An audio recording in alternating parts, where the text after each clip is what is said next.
क्या आपने कभी सोचा है कि अगर आपके पास जिंदगी का एक स्पष्ट मकसद हो, जो आप हर सुबह उठें तो उसके लिए जिएं, हर रात उसे पूरा करने की भावना से सोएं, तो कैसी जिंदगी हो सकती है?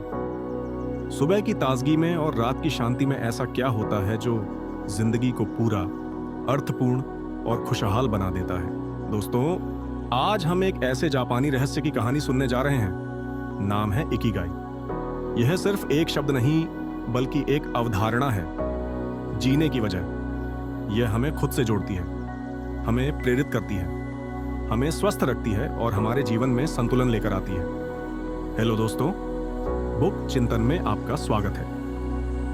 एक ऐसा मंच जहां हम किताबों से मिलने वाले ज्ञान को समझते हैं, उसे अपनी जिंदगी में उतारते हैं और खुद को हर दिन थोड़ा बेहतर बनाते हैं। आज हम एक ऐसी किताब के बारे में बात करने वाले हैं जो हमें सिखाता है कि कैसे हम अपनी जिंदगी को एक सुंदर कहानी बना सकते हैं। इकिगाई द जापानीज सीक्रेट, जिसे लिखा है हेक्टर गार्सिया ने। आपके मन में सवाल आ रहा होगा, आखिर इकिगाई क्या है? इकिगाई एक जापानी शब्द है जिसका मतलब है जीने की वजह। इसका मतलब है कि ऐसा काम या वजह जो आपको अंदर से खुशी दे, जिससे आप सुबह जागें और उत्साहित महसूस करें। इकिगाई एक जापानी सीक्रेट कॉन्सेप्ट है जो कि आपको लंबी उम्र लाइफ में खुश रहने के बारे में बताता है। ये किताब हमें बताती है कि किस तरह से इकिगाई के जापानी कॉन्सेप्ट को फॉलो करके आप अपनी लाइफ को लंबा और हैप्पी बना सकते हैं। इकिगाई 4 चीजों के बीच संतुलन से बना होता है। 1. पैशन, जो आपको करना पसंद है। 2. प्रोफेशन, जिसमें आप अच्छे हैं। 3. मिशन, जिसकी दुनिया को जरूरत है। और 4. वोकेशन, जिससे आप पैसा कमा सकते हैं। जब ये चारों बातें मिल जाती हैं, तभी आपको अपने जीवन का सही उद्देश्य मिलता है। यही संतुलन ही इकिगाई है। जापान के ओकिनावा द्वीप को दुनिया का सबसे हेल्दी इलाका माना जाता है, जहां 100 साल से ज्यादा उम्र वाले हजारों लोग रहते हैं। इनका रहस्य है संतुलित और सीमित खाना। सबसे अहम आदत, हारा हाचीबू। इसका मतलब है पेट 100% नहीं, सिर्फ 80% भरने तक खाना। इससे न केवल शरीर हल्का रहता है, बल्कि पाचन तंत्र भी बेहतर काम करता है और उम्र लंबी होती है। इनका खाना रंग बिरंगा और पोषण से भरपूर होता है। हर दिन कम से कम 15 से 20 तरह की सब्जियां, मछली, सफेद चावल, ग्रीन टी और बहुत कम चीनी खाते हैं। मीठा वो कभी कभी खाते हैं, लेकिन केक, चॉकलेट या कोल्ड ड्रिंक से दूर रहते हैं। यही कारण है कि जापान में मोटापा और डायबिटीज जैसी बीमारियां बहुत कम होती हैं। तो इससे हमें सीख मिलती है कि कम खाओ, लेकिन अच्छा और अलग अलग खाना खाओ। दूसरी जरूरी बात, तनाव यानी स्ट्रेस। इकिगाई हमें सिखाता है कि थोड़ा सा तनाव अच्छा होता है, जो हमें अलर्ट और एक्टिव रखता है, लेकिन जरूरत से ज्यादा तनाव हमारी मेंटल हेल्थ को बर्बाद कर सकता है। जापान में लोग सिंगल टास्किंग पर विश्वास करते हैं, यानी एक समय में एक ही काम। इससे ध्यान बंटता नहीं और इंसान फ्लो में चला जाता है। फ्लो यानी वह अवस्था जब आप पूरी तरह से अपने काम में डूब जाते हैं और समय का पता नहीं चलता। अगर आप भी मल्टीटास्किंग छोड़कर एक समय में एक काम करेंगे, तो आप न सिर्फ शांत महसूस करेंगे, बल्कि ज्यादा प्रोडक्टिव भी बनेंगे। आपको जानकर हैरानी होगी कि जापान के बुजुर्ग कभी भी एक्सरसाइज के लिए जिम नहीं जाते, लेकिन वे पूरे दिन एक्टिव रहते हैं। रोजाना 5 से 6 किलोमीटर चलना, बगीचे में काम करना, घर के छोटे मोटे काम करना, यही उनकी फिटनेस का राज है।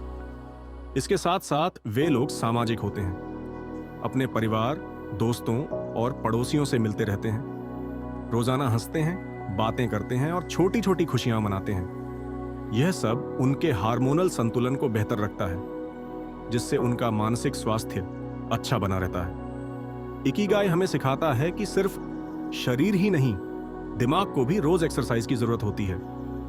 अब जरा सोचिए, एक आम व्यक्ति जैसे कि राजेश जी, जो एक प्राइवेट नौकरी करते हैं, दिन भर ऑफिस का तनाव झेलते हैं, घर आकर टीवी देखते हैं और फिर थक कर सो जाते हैं। उनके पास ना तो खुद के लिए वक्त होता है, ना कोई क्रिएटिव एक्टिविटी।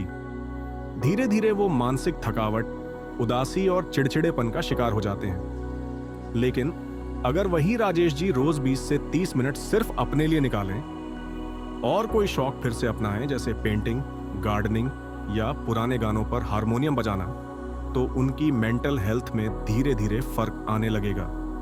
ब्रेन को जब रोजाना कुछ नया सीखने को मिलता है तो न्यूरॉन्स एक्टिव रहते हैं, स्ट्रेस कम होता है और इंसान में दोबारा उत्साह लौटता है।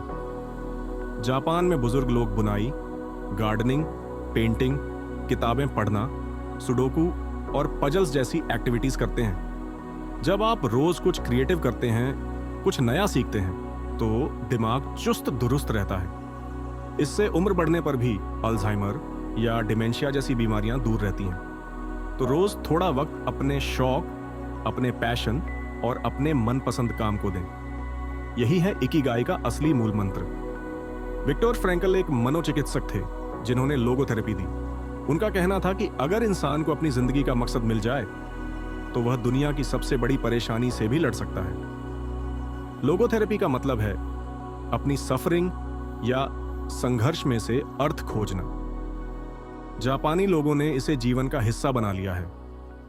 वे किसी भी कठिन परिस्थिति को एक सीख मानते हैं और उसे अपनी इकिगाई से जोड़ते हैं। अगर आप भी कभी उलझन में हो तो खुद से एक सवाल पूछिए, मैं इससे क्या सीख सकता हूं? शायद वही सीख आपको अपने असली मकसद तक पहुंचा दे।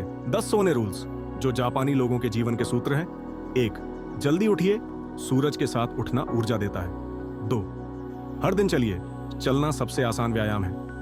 तो प्रकृति से जुड़िए, पेड़ पौधों और खुली हवा से आत्मा को सुकून मिलता है। 4, हल्का खाइए, पेट को ओवरलोड न करें। 5, सीखते रहिए, ज्ञान कभी पुराना नहीं होता। 6, पैशन को समय दीजिए, यह आपकी आत्मा का भोजन है। 7, मुस्कुराइए और लोगों से मिलिए, इंसान सामाजिक प्राणी है। 8, तनाव को समझदारी से हैंडल कीजिए, भागिए नहीं, समाधान खोजिए। 9, वर्तमान में जिएं, भविष्य की चिंता छोड़ें, आज पर ध्यान दें।